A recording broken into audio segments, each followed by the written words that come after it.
Now let's talk about Spark's programming interface. As I said earlier, data is organized into RDDs in Spark. There are two flavors of RDDs. The first one is what we have talked about already. These are RDDs that are distributed across multiple machines with their lineage stored, and they cannot be nested. A sequence, on the other hand, is a local RDD that is not distributed across machines, and it may be nested. Now let's write our first Spark program. Here we want to read in a log file and filter those lines that starts with error, and furthermore contains the string SQLite. Here is our Spark program and what it looks like. The first line here creates a context object that we can use to create RDDs. You can think of that as creating the leader node in MapReduce. In the second line, we read in the log file, and then in the third line, we call the filter operator to select the lines of interest. And similarly, in the fourth line, before we ultimately call the collect operator to actually carry out the computation. Lines 2 to 4 here in this program each returns a new RDD of type string. And each of those operators in blue are transformations, meaning that they aren't executed when we first call them.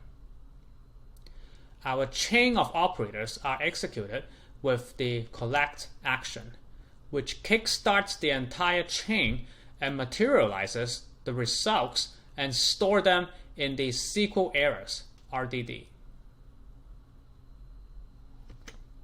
If we want to save some typing and some variable names, we can chain these operator calls together like so.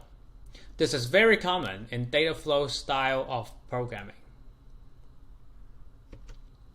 In terms of its operations, Spark is very similar to MapReduce. Each operator is similar in that they are also assumed to not keep internal state across invocations. So for instance, our filter operator can be executed in parallel to all the elements in a given RDD. In fact, Spark has a map function that works just like the mappers in MapReduce, except that it returns an RDD of a predefined type rather than key-value pairs as in MapReduce. As I mentioned earlier, one shortcoming of MapReduce is that all intermediates, in terms of their key-value pairs, must be stored to the disk. And waiting for all the mappers to finish writing to the disk can take time. So how does Spark deal with this? On the outset, it works just like MapReduce.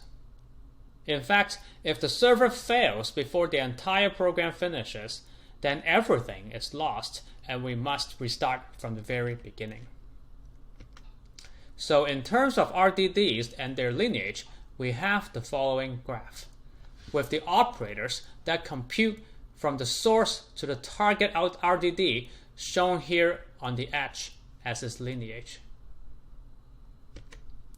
Now, if we don't want that behavior in terms of restarting every time when the server crashes, Spark allows us to insert persist calls inside the program.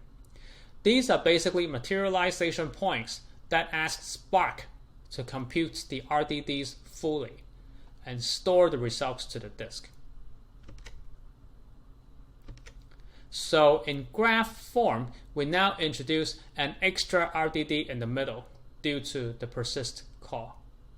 And if the server crashes in the second filter call shown here, we don't need to restart from the beginning and can start from the third line instead after reading the RDDs from the disk.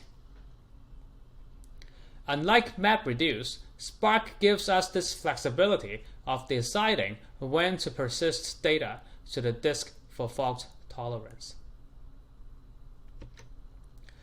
Here is a slightly more complicated example.